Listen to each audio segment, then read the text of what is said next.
जय हिंद साथियों, मैं अपने इस वीडियो में आपका पुनः स्वागत करता हूं। दोस्तों, आज हम लोग बात करेंगे ऋजुरेखी पथ पर गति का जो चैप्टर है, इसमें आज हम लोग समझेंगे गति अवस्था क्या है, विरामावस्था क्या है। साथ ही साथ हम लोग समझेंगे कि गति के प्रकार क्या होते हैं। इनके उदाहरण सहित हम समझने का प्रयास करते हैं। तो चलिए शुरू करते हैं। पहले हम लोग समझेंगे कि विरामावस्था क्या है, या हम लोग विराम किसे कहते हैं। तो इसकी परिभाषा सीधी सीधी सी है कि जब कोई वस्तु समय के साथ अपनी स्थिति अर्थात स्थान में परिवर्तन नहीं करती है, तो वस्तु की इस अवस्था को हम लोग कहते हैं विरामावस्था। जैसे अगर हम एग्जाम्पल की बात करें, तो एग्जाम्पल में कह सकते हैं कि मेज़ पर रखी किताब और दीवार पर टंगी हुई घड़ी। तो जैसे आप देखते हैं कि अगर हम किसी मेज़ पर किताब को रख देते हैं, तो हम लोग ये देखते हैं कि वो क्या करती है, वो समय के साथ अपने स्थान को क्या करती, बदलती नहीं है। मतलब जब तक हम उसको हटाएंगे नहीं, तब तक वो अपनी जगह से हट नहीं सकती। तो समय बीत जाएगा, जैसे आज हमने किताब को रखा, हम कल देखेंगे तो टाइम बीत गया, एक 24 घंटे का दिन बीत गया, लेकिन हमने देखा कि वो जो किताब थी अपना स्थान नहीं बदली है। तो हम कह सकते हैं कि जो किताब है वो अभी प्रेजेंट टाइम में विरामावस्था में है। ठीक उसी तरह अगर हम किसी घड़ी को अगर हम दीवार पर टांग देते हैं, तो हम देखते हैं कि वो घड़ी जो होती है उसी दीवार में पड़ी रहती है। तो वो भी अपने समय के साथ अपने स्थान को नहीं बदल रही। उसी तरह अगर हम बात करें, घर हो गया, सड़क हो गया, ऐसे बहुत से ज़मीन हो गई, तो ये सभी वस्तुएं जितनी भी होती हैं सभी विरामावस्था में होती हैं। क्यों होती हैं? क्योंकि समय के साथ अपने स्थान को नहीं बदलती हैं। अगला नंबर समझते हैं गति अवस्था क्या है। तो गति अवस्था की परिभाषा ये है कि जब कोई वस्तु समय के साथ अपने स्थान को बदल ले, तो उस अवस्था को हम लोग कहते हैं, वस्तु की उस अवस्था को कहते हैं गति अवस्था। जैसे एग्जाम्पल की बात करें, तो सड़कों पर वाहनों की गति, जैसे आप देखते हैं जो सड़क पे वाहन होते हैं वो समय के साथ क्या करते हैं, अपने स्थान को बदलते रहते हैं। जैसे मान लीजिए अगर आप किसी कार को देख रहे हैं, तो अभी प्रेजेंट टाइम में आपने देखा वो कार यहाँ थी, लेकिन आप कुछ देर बाद देखेंगे तो कार बहुत ही आगे जा चुकी होती है। तो कहने का अर्थ ये है कि वो समय के साथ क्या कर रही है, अपने स्थान को, अपनी स्थिति को परिवर्तित कर ले रही है। तो जब कोई वस्तु समय के साथ अपनी स्थिति को परिवर्तित कर लेती है, तो वस्तु की इस अवस्था को हम लोग कहते हैं गति अवस्था। एग्जाम्पल में वही आप ले सकते हैं, घड़ी में सुइयों की गति। देखिए, घड़ी की गति नहीं, घड़ी में सुइयों की गति। और ब्रह्मांड में ग्रहों तथा उपग्रहों की गति। जैसे हम जानते हैं कि पृथ्वी क्या होती है, सूरज का चक्कर काटती है, और चंद्रमा जो होता है पृथ्वी का चक्कर काटता है। तो ये सब क्या है, समय के साथ अपने स्थान को बदलते रहते हैं।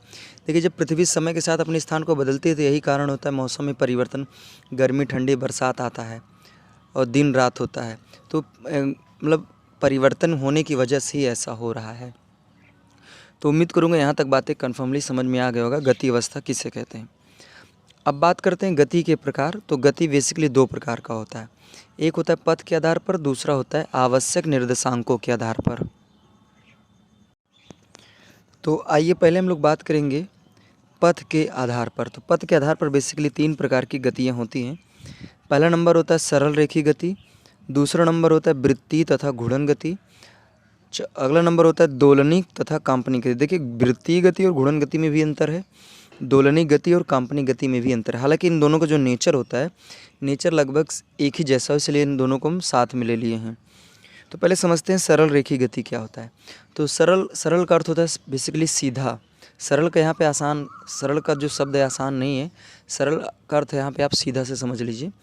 तो जब कोई वस्तु क्या करती है, सीधी रेखा में गति करती है, नहीं एकदम सीधा चलती है, तो इस तरह की गति को हम लोग कहते हैं सरल रेखी गति।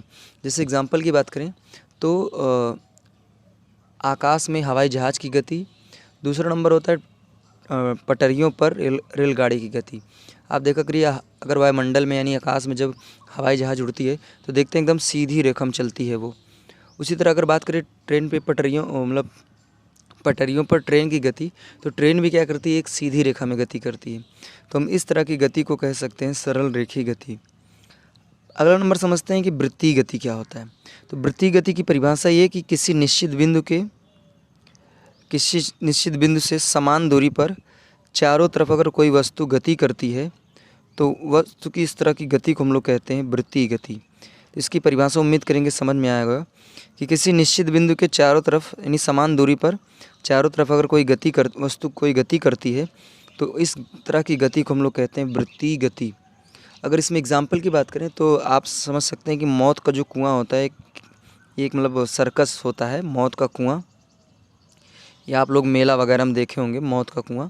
तो मौत कुआं में जो वाहनें गति करें, जो गाड़ियाँ गति करती हैं, वो वृत्तीय गति करती हैं। उसी तरह एग्जांपल की बात करें तो ग्राउंड में धावकों की गति, धावक का अर्थ होता है रेसर। आप लोग देखकर जो लड़के फ़ौज की तैयारी करते हैं वो क्या करते हैं, ग्राउंड में कुछ इस तरह का सर्कल बना के रखे रहते हैं और इसी पे क्या करते हैं, वो रनिंग करते हैं, दौड़ते हैं। तो ये भी वो लोग क्या करते हैं, वृत्तीय गति करते हैं। उसी तरह मौत के कुएं में जो गाड़ियाँ होती हैं वो भी क्या करती हैं, वृत्तीय गति करती हैं। अब समझते हैं घूर्णन गति क्या होता है। देखिए इसमें क्या हो रहा है कि जब कोई वस्तु किसी निश्चित बिंदु के चारों तरफ इस तरह गति करे तो ये होता है वृत्तीय गति। घूर्णन गति क्या होता है कि जब कोई वस्तु एक ही स्थान पर, जैसे आप एग्जांपल में समझिए, जैसे कोई एक वस्तु है एक ही स्थान पर अपनी मतलब एक ही स्थान पर गति करती है, ऐसे देखिए जैसे पेन जो गति कर रही है इस तरह, तो इस तरह की गति को हम लोग कहते हैं घूर्णन गति। अर्थात कहने का ये है कि जब कोई वस्तु अपने अक्ष पर ही चारों तरफ क्या करती, घूम कर गति करती है, तो वस्तु की इस तरह की गति को हम लोग कहते हैं घूर्णन गति। इसमें एग्जाम्पल की बात करें तो इसमें आप सबसे अच्छा एग्जाम्पल समझ सकते हैं लट्टू। लट्टू को जब आप इसे नचा के छोड़िए तो देखिए वो जो गति करता है तो वो क्या करता है, अपने अक्ष पे ही चारों तरफ से घूमता रहता है। तो इस तरह की गति को हम लोग कहते हैं घूर्णन गति। अगर एग्जाम्पल की बात करें तो जो सीलिंग फ़ैन वगैरह होते हैं, छत के जो पंखे होते हैं, वो भी क्या करते हैं, घूर्णन गति करते हैं। अर्थात एक जगह वो जाम होते हैं और वहीं पे क्या करते हैं, घूमते रहते हैं। तो इस तरह की गति को हम लोग घूर्णन गति बोल सकते हैं। अगला नंबर समझते हैं दोलनिक तथा काल्पनिक गति। दोलनिक गति क्या होता है? दोलनिक गति की परिभाषा है कि जब कोई वस्तु किसी निश्चित बिंदु के इधर उधर क्या करता है, गति करता है। मतलब इधर जाए फिर इधर, इधर इधर, ऐसे इस तरह गति करे, किसी निश्चित बिंदु को इधर उधर गति करता है, तो वस्तु को इस तरह की गति को कहते हैं दोलनिक गति। इसमें एग्जाम्पल की बात करें तो जो घड़ी में जो पेंडुलम लगा होता है घड़ी में, वो भी क्या करता है, दोलनिक गति करता है। अर्थात एक निश्चित बिंदु को इधर उधर क्या करता है, गति करता रहता है। उसी तरह एग्जाम्पल की बात करें झूला, आप लोग झूले होंगे, तो झूले में भी क्या होता है कि उसमें भी कुछ इस तरह की गति होती रहती है। तो जब कोई वस्तु एक निश्चित बिंदु के इधर उधर गति करती है तो इस तरह की गति को हम लोग कहते हैं दोलनिक गति। ठीक उसी तरह है काल्पनिक गति। काल्पनिक गति में क्या होता है कि जब कोई वस्तु एक निश्चित बिंदु या एक निश्चित स्थान के ऊपर नीचे गति करे, जैसे इसमें क्या था, इधर उधर गति कर रहा था, इसमें क्या होता है, जैसे ऊपर नीचे अगर गति करे तो इस तरह की गति को हम लोग कहते हैं काल्पनिक गति, जिसको अंग्रेजी में बोलते हैं वाइब्रेटरी मोशन। ठीक है, काल्पनिक जैसे आपने लोग देखा, जैसे ठंडी में अगर किसी बच्चे को नहला दीजिए तो जब ठंडी में मतलब नहाता है तो उसको ठंडी जब लगती है, देखा कर उसको जो शरीर होती है इसे up down up down up down होती रहती है, तो वो जो गति करता है वो बच्चा, वो काल्पनिक गति करता है। तो उम्मीद करेंगे दोस्तों काल्पनिक गति भी समझ में आया होगा। इसमें क्या, आप एग्जाम्पल और समझते हैं, जैसे फ़ोन होता है, फ़ोन जैसे आप उसको वाइब्रेट मोड में रख दीजिए, देखिए कि वो झंझनाहट उसमें होती है, तो वो फ़ोन क्या करता है, ऐसे अप डाउन करता रहता है। तो अगर जब वस्तु अप डाउन करे तो इस तरह की गति को कहते हैं काल्पनिक गति। अब हम लोग समझेंगे आवश्यक निर्देशांकों के आधार पर। तो इसमें भी 3 तरह के होते हैं। तो एक इसमें होता है एक बीमी गति, द्विबीमी गति और त्रिबीमी गति। देखिए एक बीमी गति क्या होता है, जब कोई वस्तु गति के दौरान एक ही दिशा में गति करती है तो उसे हम लोग कहते हैं एक बीमी गति। इसमें एग्जाम्पल की बात करें तो वही ट्रेन पर पटरियों की गति, ट्रेन पर पटरियों की गति नहीं, पटरियों पर ट्रेन की गति। ठीक है, तो पटरी जब ट्रेन दौड़ती है तो वो एक बीमी गति करती रहती है, क्योंकि वो एक ही दिशा में ट्रैवल करती है। अगला नंबर समझते हैं द्विबीमी गति। तो द्विबीमी गति का अर्थ ये है कि जब कोई वस्तु एक साथ 2 दिशाओं में गति करती है तो उसे कहते हैं द्विबीमी गति। अगर इसमें एग्जाम्पल की बात करें, जब देखा करिए कोई फुटबॉलर होता है, जब वो फुटबॉल वाली गेंद पे जब किक मारता है तो वो गेंद, जैसे मान लीजिए गेंद यहाँ पे है और कोई आया इस पर किक मारा तो गेंद क्या होती है, गेंद उड़ के जाती है ऐसे कुछ इस तरह से। तो देखिए यहाँ पर जैसे मान लीजिए अगर मान लीजिए गेंद यहाँ पे पहुँची है तो इसको हम अगर देखें, नोटिस करें तो ये वस्तु की स्थिति पहले यहाँ पे थी, बॉल की स्थिति या वस्तु बोल सकते हो, स्थिति यहाँ पे थी, लेकिन अभी यहाँ पे जब पहुँची तो हम देखेंगे कि उसकी स्थिति जो है कुछ यहाँ पे आ गई है। तो देख रहे हैं कुछ दूर भी गई है और हाइट पे भी चली गई है, 2 दिशाओं में गति कर रही है। तो अगर जब कोई वस्तु इस तरह गति करे, यानी एक साथ 2 दिशाओं में गति करे, तो इस तरह की गति को हम लोग कहते हैं द्विबीमी गति। तो इसमें आप समझ सकते हैं जब फुटबॉलर किसी गेंद को किक मारता है तो गेंद उड़ के जाती है, तो वो 2 दिशाओं में गति करती है। इसी तरह अगर कोई क्रिकेटर बैट्समैन है, जब वो गेंद पे प्रहार करता है, उस पर चोट मारता है तो गेंद भी देखा करिए उड़ के जाती है। तो उसमें भी उस समय भी क्या होता है, वस्तु कुछ दूर भी जाती है प्लस ऊपर भी जाती है। तो इस तरह की गति को द्विबीमी गति बोल सकते हैं। अगला नंबर समझते हैं त्रिविमी गति क्या होता है? तो इसमें क्या होता है कि जब कोई वस्तु एक साथ बेसिकली 3 दिशाओं में गति करे तो हम वस्तु की इस तरह की गति को कहते हैं त्रिविमी गति। इसमें एग्जाम्पल की बात कर सकते हैं कि किसी बर्तन में रखे गैस के अणुओं की गति।